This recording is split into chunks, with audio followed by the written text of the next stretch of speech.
ለዩኒቨርሲቲ መምህራን እና የኦንላይን ትምህርት ፈላጊዎች ከሆናችሁ ይህ መረጃ ለእናንተ ነው።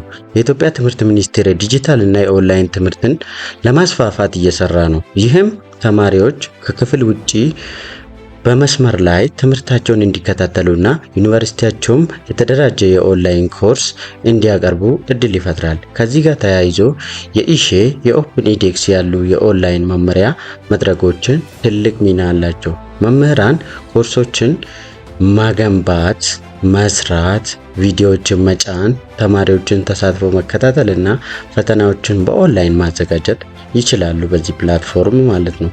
ስለዚህ እኔም ከዚህ ሂደት ለመረዳት የኢሼ ኦፕን ኢዴክስ ቱቶሪያል ተከታታይ ቪዲዮዎችን እያዘጋጀው እገኛለሁ። ከመጀመሪያ ደረጃ ጀምረን ኮርስ እስከምንጨርስ ድረስ በቀላሉ እንዴት እንማራለን የሚለውን አብረን የምናየው ይሆናል። ስለዚህ ይህን ቤካ ቲዩብ የሚለውን ቲዩብ ሰብስክራይብ በማድረግ ቤተሰብ በመሆን ይሄ በከፍተኛ ትምህርት ተቋም ላውንች የተደረገውን የኢሼ የኦንላይን ኮርስ ብሌንዲንግ ፕሮግራም ተቀላቅላችሁ ከኔ ጋር እንድትማሩ ነግራችኋለሁ። በጣም ነው የማመሰግነው።